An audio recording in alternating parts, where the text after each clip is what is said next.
We're very excited to welcome MACFEST back to Central Library again.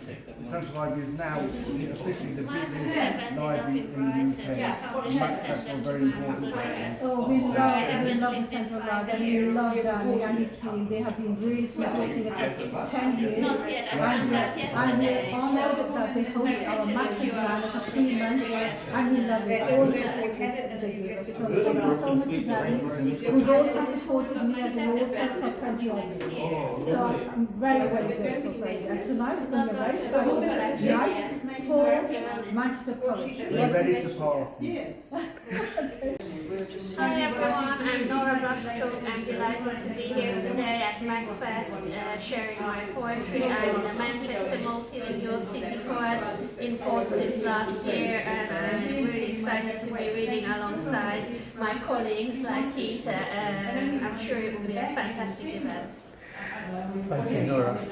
I'm overwhelmed and overjoyed to be here with the MACFEST on Central Library. It's so long since I was last week MACFEST. I think I did a reading or workshop maybe 4 or 5 years ago, and then I know the organizer Kesra from a long time, 20 years. Let's stop at 20 years, I could go for it. And we've always had a fantastic time organising literature events, and I felt I was semi-retired. You know, I'd gone into a reclusive state, only writing my books and avoiding human beings. You know, they always problematic, unlike the books. But I'm out here again. Hopefully this time I'll have a wonderful time. I'm sure I will. I'm in such safe hands with MACFEST. Oh, thank you. Dance with me in my bed, you'll see the sunshine. And my face ain't going out of style. When you see, you'll smile too. I can't shake the sunshine.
Manager for Manchester Libraries.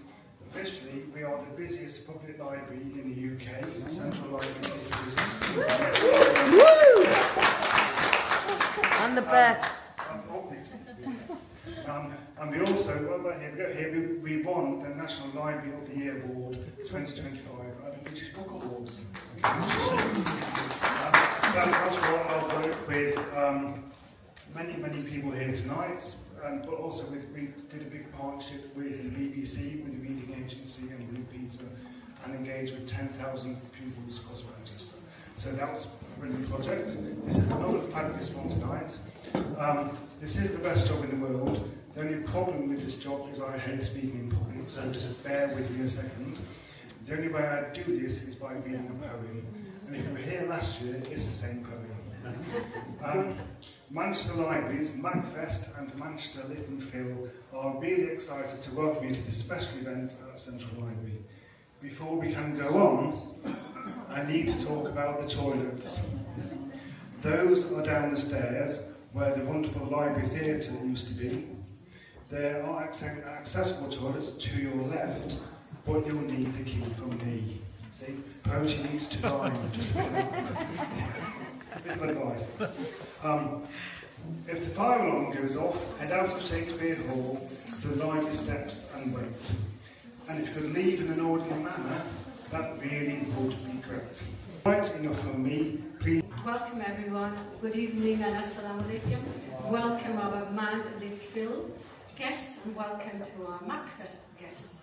But I want to start with thanks first. First of all, thanks to the library. Absolutely brilliant for us.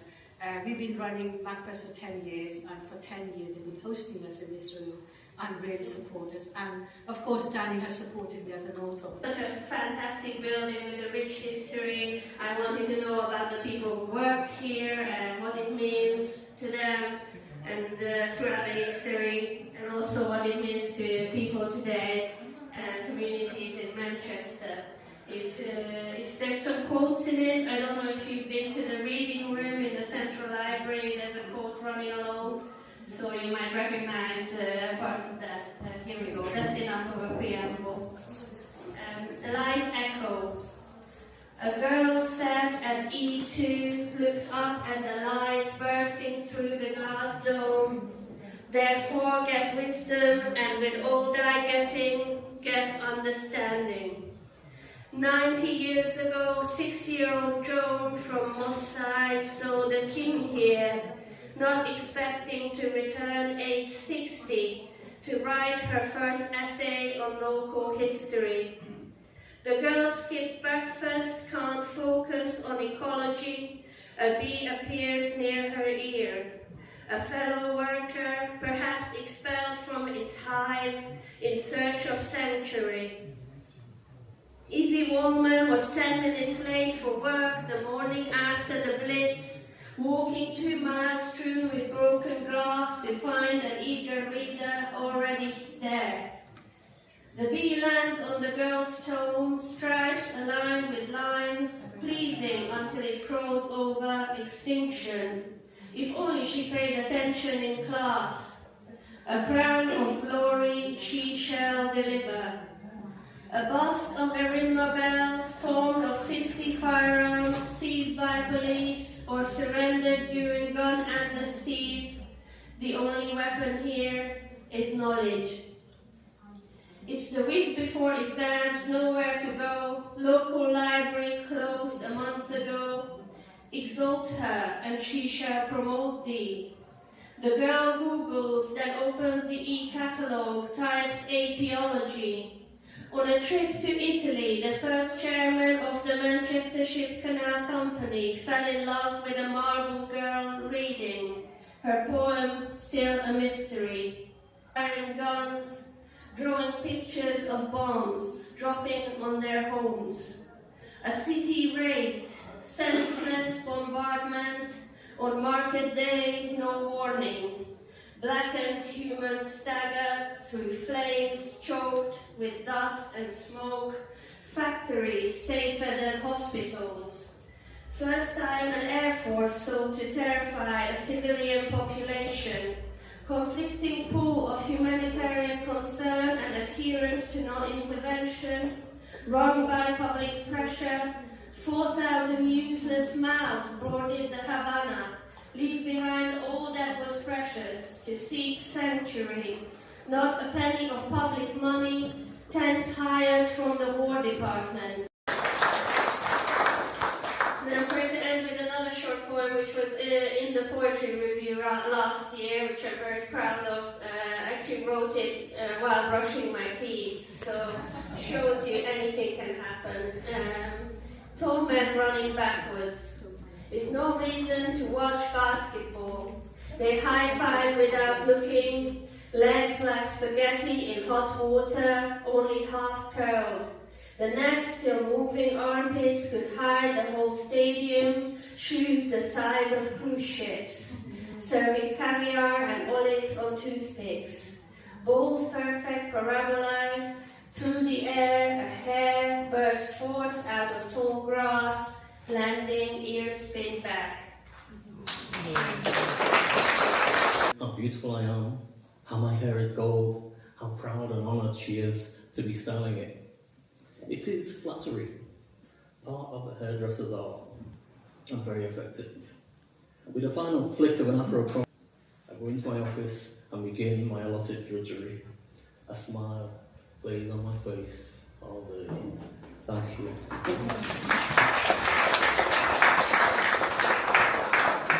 I'm 5 minutes late for a meeting with my dear friend at the Richmond Tea Rooms, an Alice in Wonderland style cake cafe in the gay village.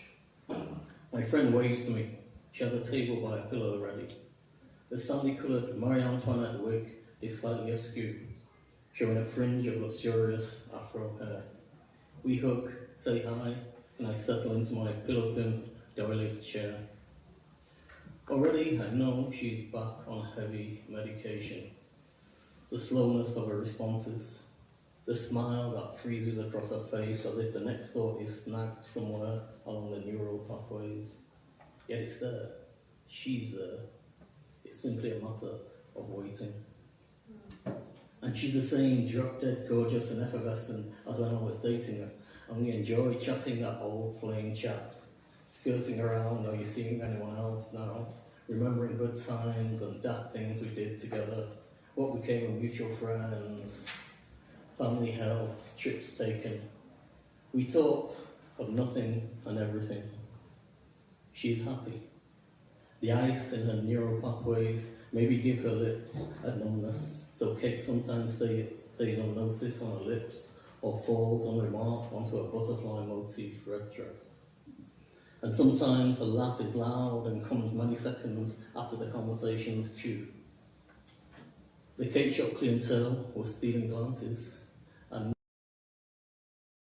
you see, it's up there at the top end of the list of fun things I've done recently. To screams and laughter, I took a second wrong turn to add to the first. The road tapered into a bramble-hemmed track, broad enough just for the car. There are no streetlights on the track, no spill of house lights, no moonlight. Only my Ford focuses at weak fog lights picking out stuff myopically. Mud, bushes, trees, other green stuff. Either side of us. Do we carry on? I ask. Yes! Yes! Shouts to your daughter. The engine sounds game. On we go. The front wheels churn and slide. Branches lash the windscreen. The suspension heaves as we bounce across potholes. It's a horror movie, but we're laughing. The driver in me knows that if this is a dead end, I'm going to have to reverse through the twisting forest track, and the odds will be against me. But I'm infected with my daughter's teen spirit, and keep going thinking, what's the worst can happen? This is the Peak District, not the end of the world. The RAC can tow me.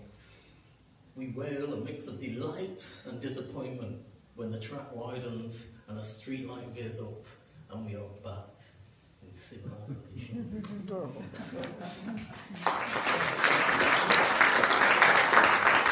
Be here this evening, and thanks to Little Phil and MACFEST for inviting me here. I am particularly very, very thankful to Little Phil for putting together this pamphlet so that I can read you my poems, because believe it or not, between arriving at the library and this event, I lost my bag of books. So, I have no books with me, friends. However, I've got the poems. A standing, broad wooden sceptre in her hand and her yellow turban on her head might call her the Sultana of Eden or the Queen of Red Clay. Elihu Burritt, 1868. She stands statuesque, her turbaned head, her thin garments spattered with clay. She works into bricks, slaps into moulds. Her hands lift and turn these inedible loaves. Pale-skinned girls, blood drained by the weight of wet clay they carry on their heads, might be her pages, if only their court was gold-painted, scented by spiced meat searing over open fires, lady in attendance dressed in silk. Instead, they smell the blaze of kilns, push each common day toward week's end, and a few pennies for the gin palace. Beyond the factory wall, men are building monuments to labour. No ceremony, no kings or queens cut ribbons, just brick on brick, slate roofs and chimneys. She was definitely a bit of a character. So this poem is about her. Wise woman. Her name was Hannah. My father found her birth certificate. Father John Brady, boatman, mother Elizabeth Brady, her mark was a cross. Always known as Annie, a good northern name, not fancy, not posh. She sang. A glass or two of sweet stout smoothed down her song-dry throat. I'll take you home again, Kathleen. She leaned into the tune, glass in hand, marked the falls and rises, holding it high at the pauses, the other hand steadying the piano player's shoulder. So what if she was a fighter? She'd say her piece on the street or in the pub, defend it with tucked-up skirts, lunged and grabbed coat lapels, once Jimmy Dupree's curly red mop. Bundled and calmed in a fireman's lift and delivered to her bed, Annie. I'm a poet. That's the baseline of everything that I do. For me, everything starts with a poem. I write essays, I write film, I curate exhibition now apparently. What else do? I do a lot of teaching, sometimes academic and sometimes sort of in participatory projects with lots of different groups of people. I'd say my work is very people-centred, but I'm going to stop talking about myself because that's not important. You came to hear poetry, so let's just read some poems. Okay, I'm going to start with a poem that I was commissioned to write for the Science and Industry Museum just around the corner, and it was in response to their Global Threads sort of collection, and yeah, I guess the poem sort of like looks at,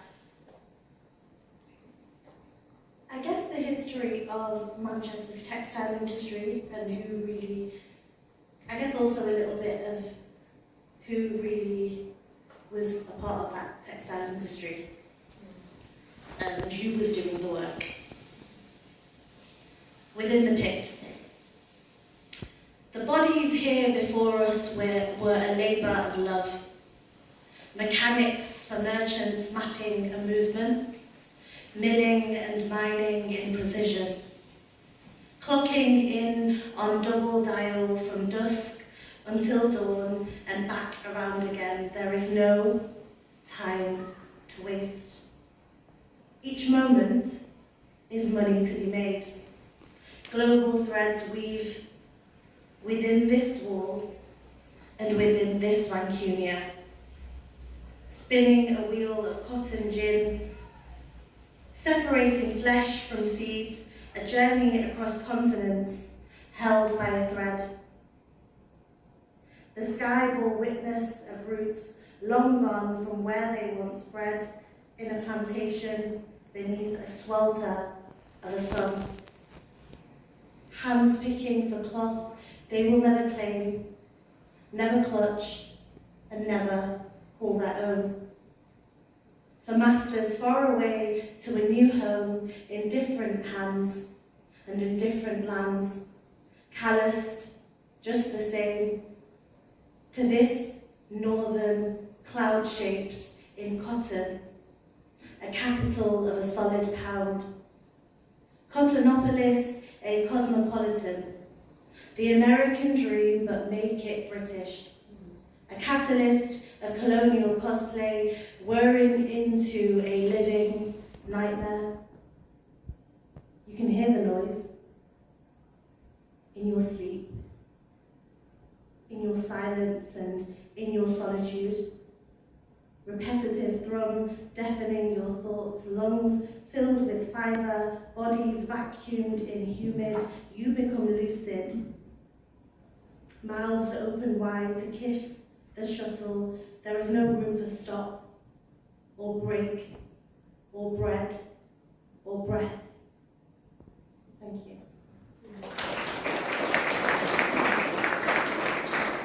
Distance, a disconnect, to the inner scribes, this bridge offers a quilt covering secrets, an in-between of Sukoon in Salt Lakes. A low hum rumble speaks to you conclaved in the cobbled walls. God is everywhere to be seen, in conversation with you. Glacier drops on distant clouds swallows your teeth and collects them in birds' nests. A reflection cracked onto the thaw. Whispers in the suspension descending into air like minefields, like half-moon coins. Cushioned comfortably in the chasm between us. A separation of heartbreak, half liquid, half metal, like mercury. Ripples consoling you in quiet, sinkholes submerging in the open. There is life in every direction that you look. There's a small girl screaming Mama. She's only wearing one slipper. Mama exists in limbs now. A baby is swaddled and no longer breathing. There is a boy who occupies himself with an action hero figurine. He does not look up. Some 5 or 6 dead children are found with legs knotted, bodies placed perfectly by hopscotch squares, tiny fingers clutching onto skipping rope for dear life.